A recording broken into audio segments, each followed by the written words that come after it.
Genesis chapter 26. Now there was a famine in the land, besides the previous famine in Abraham's time, and Isaac went to Abimelech, king of the Philistines, in Gerar. The Lord appeared to Isaac and said, "Do not go down to Egypt. Live in the land where I tell you to live. Stay in this land for a while, and I will be with you and will bless you. For to you and your descendants I will give all these lands, and will confirm the oath I swore to your father Abraham.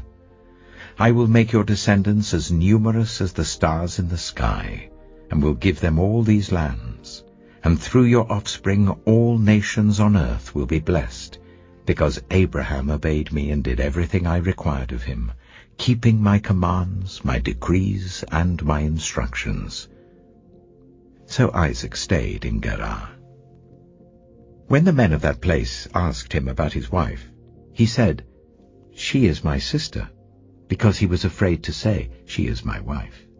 He thought, "The men of this place might kill me on account of Rebekah, because she is beautiful." When Isaac had been there a long time, Abimelech, king of the Philistines, looked down from a window and saw Isaac caressing his wife Rebekah. So Abimelech summoned Isaac and said, "She is really your wife. Why did you say, 'She is my sister'?" Isaac answered him, "Because I thought I might lose my life on account of her." Then Abimelech said, "What is this you have done to us? One of the men might well have slept with your wife, and you would have brought guilt upon us." So Abimelech gave orders to all the people, "Anyone who harms this man or his wife shall surely be put to death." Isaac planted crops in that land, and the same year reaped 100-fold, because the Lord blessed him. The man became rich, and his wealth continued to grow until he became very wealthy. He had so many flocks and herds and servants that the Philistines envied him. So all the wells that his father's servants had dug in the time of his father Abraham, the Philistines stopped up, filling them with earth. Then Abimelech said to Isaac, "Move away from us. You have become too powerful for us." So Isaac moved away from there and encamped in the valley of Gerar, where he settled. Isaac reopened the wells that had been dug in the time of his father Abraham, which the Philistines had stopped up after Abraham died, and he gave them the same names his father had given them. Isaac's servants dug in the valley and discovered a well of fresh water there. But the herdsmen of Gerar quarreled with those of Isaac and said, "The water is ours." So he named the well Esek, because they disputed with him. Then they dug another well, but they quarreled over that one also. So he named it Sitnah. He moved from there and dug another well, and no one quarreled over it. He named it Rehoboth, saying, "Now the Lord has given us room, and we will flourish in the land." From there he went up to Beersheba. That night the Lord appeared to him and said, "I am the God of your father Abraham. Do not be afraid, for I am with you. I will bless you and will increase the number of your descendants for the sake of my servant Abraham." Isaac built an altar there and called on the name of the Lord. There he pitched his tent, and there his servants dug a well. Meanwhile, Abimelech had come to him from Gerar with Ahuzah, his personal adviser, and Phicol, the commander of his forces. Isaac asked them, "Why have you come to me, since you were hostile to me and sent me away?" They answered, "We saw clearly that the Lord was with you. So we said there ought to be a sworn agreement between us and you. Let us make a treaty with you, that you will do us no harm, just as we did not harm you, but always treated you well and sent you away peacefully. And now you are blessed by the Lord." Isaac then made a feast for them, and they ate and drank. Early the next morning the men swore an oath to each other. Then Isaac sent them on their way, and they went away peacefully. That day Isaac's servants came and told him about the well they had dug. They said, "We've found water." He called it Sheba, and to this day the name of the town has been Beersheba. When Esau was 40 years old, he married Judith, daughter of Beeri the Hittite, and also Basemath, daughter of Elon the Hittite. They were a source of grief to Isaac and Rebekah. 7. When Isaac was old and his eyes were so weak that he could no longer see, he called for Esau his older son and said to him, "My son." "Here I am," he answered. Isaac said, "I am now an old man and don't know the day of my death. Now then, get your equipment, your quiver and bow, and go out to the open country to hunt some wild game for me. Prepare me the kind of tasty food I like, and bring it to me to eat, so that I may give you my blessing before I die." Now Rebekah was listening as Isaac spoke to his son Esau. When Esau left for the open country to hunt game and bring it back, Rebekah said to her son Jacob, "Look, I overheard your father say to your brother Esau, 'Bring me some game and prepare me some tasty food to eat, so that I may give you my blessing in the presence of the Lord before I die.' Now, my son, listen carefully and do what I tell you. Go out to the flock and bring me 2 choice young goats, so I can prepare some tasty food for your father, just the way he likes it. Then take it to your father to eat, so that he may give you his blessing before he dies." Jacob said to Rebekah his mother, "But my brother Esau is a hairy man, while I have smooth skin. What if my father touches me? I would appear to be tricking him, and would bring down a curse on myself rather than a blessing." His mother said to him, "My son, let the curse fall on me. Just do what I say. Go and get them for me." So he went and got them and brought them to his mother, and she prepared some tasty food, just the way his father liked it. Then Rebekah took the best clothes of Esau, her older son, which she had in the house, and put them on her younger son Jacob. She also covered his hands and the smooth part of his neck with the goat skins. Then she handed to her son Jacob the tasty food and the bread she had made. He went to his father and said, "My father?" "Yes, my son," he answered. "Who is it?" Jacob said to his father, "I am Esau, your firstborn. I have done as you told me. Please sit up and eat some of my game, so that you may give me your blessing." Isaac asked his son, "How did you find it so quickly, my son?" "The Lord your God gave me success," he replied. Then Isaac said to Jacob, "Come near so I can touch you, my son, to know whether you really are my son Esau or not."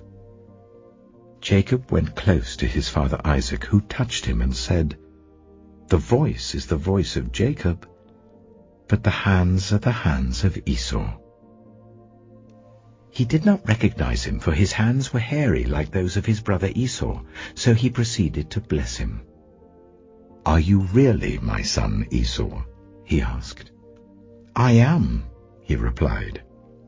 Then he said, "My son, bring me some of your game to eat, so that I may give you my blessing." Jacob brought it to him, and he ate, and he brought some wine, and he drank. Then his father Isaac said to him, "Come here, my son, and kiss me." So he went to him and kissed him. When Isaac caught the smell of his clothes, he blessed him and said, "Ah, the smell of my son is like the smell of a field that the Lord has blessed. May God give you heaven's dew and earth's richness, an abundance of grain and new wine. May nations serve you and peoples bow down to you. Be lord over your brothers, and may the sons of your mother bow down to you. May those who curse you be cursed, and those who bless you be blessed." After Isaac finished blessing him, and Jacob had scarcely left his father's presence, his brother Esau came in from hunting. He too prepared some tasty food and brought it to his father. Then he said to him, "My father, please sit up and eat some of my game, so that you may give me your blessing." His father Isaac asked him, "Who are you?"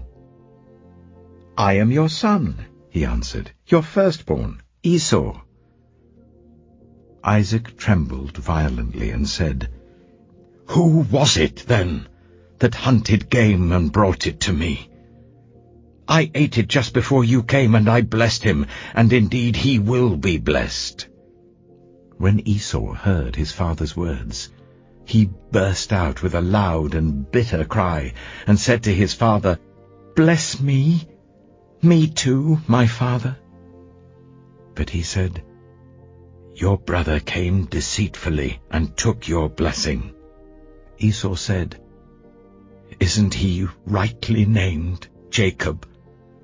This is the second time he has taken advantage of me. He took my birthright, and now he's taken my blessing." Then he asked, "Haven't you reserved any blessing for me?" Isaac answered Esau, "I have made him lord over you, and have made all his relatives his servants, and I have sustained him with grain and new wine. So what can I possibly do for you, my son?" Esau said to his father, "Do you only have one blessing, my father? Bless me too, my father." Then Esau wept aloud. His father Isaac answered him, "Your dwelling will be away from the earth's richness, away from the dew of heaven above. You will live by the sword, and you will serve your brother. But when you grow restless, you will throw his yoke from off your neck." Esau held a grudge against Jacob because of the blessing his father had given him. He said to himself, "The days of mourning for my father are near. Then I will kill my brother Jacob." When Rebekah was told what her older son Esau had said, she sent for her younger son Jacob and said to him, "Your brother Esau is planning to avenge himself by killing you. Now then, my son, do what I say. Flee at once to my brother Laban in Haran. Stay with him for a while until your brother's fury subsides. When your brother is no longer angry with you and forgets what you did to him, I'll send word for you to come back from there. Why should I lose both of you in one day?" Then Rebekah said to Isaac, "I'm disgusted with living because of these Hittite women. If Jacob takes a wife from among the women of this land, from Hittite women like these, my life will not be worth living." Matthew chapter 7. Do not judge, or you too will be judged. For in the same way as you judge others, you will be judged, and with the measure you use, it will be measured to you. Why do you look at the speck of sawdust in your brother's eye and pay no attention to the plank in your own eye? How can you say to your brother, "Let me take the speck out of your eye," when all the time there is a plank in your own eye? You hypocrite! First take the plank out of your own eye, and then you will see clearly to remove the speck from your brother's eye. Do not give dogs what is sacred. Do not throw your pearls to pigs. If you do, they may trample them under their feet and turn and tear you to pieces. Ask, and it will be given to you. Seek, and you will find. Knock, and the door will be opened to you. For everyone who asks receives, the one who seeks finds, and to the one who knocks the door will be opened. Which of you, if your son asks for bread, will give him a stone? Or if he asks for a fish, will give him a snake? If you then, though you are evil, know how to give good gifts to your children, how much more will your Father in heaven give good gifts to those who ask him? So in everything, do to others what you would have them do to you.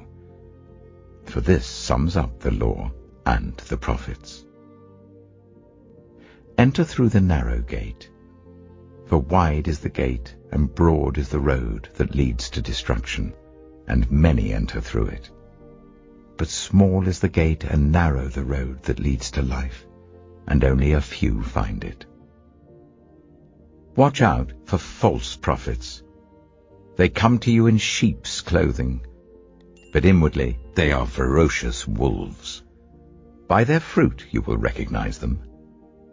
Do people pick grapes from thorn bushes or figs from thistles? Likewise every good tree bears good fruit, but a bad tree bears bad fruit. A good tree cannot bear bad fruit, and a bad tree cannot bear good fruit. Every tree that does not bear good fruit is cut down and thrown into the fire. Thus, by their fruit you will recognize them. Not everyone who says to me, Lord, Lord, will enter the kingdom of heaven, but only the one who does the will of my Father who is in heaven. Many will say to me on that day, Lord, Lord, did we not prophesy in your name, and in your name drive out demons, and in your name perform many miracles? Then I will tell them plainly, I never knew you. Away from me, you evildoers. Therefore, everyone who hears these words of mine and puts them into practice is like a wise man who built his house on the rock. The rain came down, the streams rose, and the winds blew and beat against that house, yet it did not fall, because it had its foundation on the rock. But everyone who hears these words of mine and does not put them into practice is like a foolish man who built his house on sand. The rain came down, the streams rose, and the wind blew and beat against that house, and it fell with a great crash. When Jesus had finished saying these things, the crowds were amazed at his teaching, because he taught as one who had authority, not as their teachers of the law.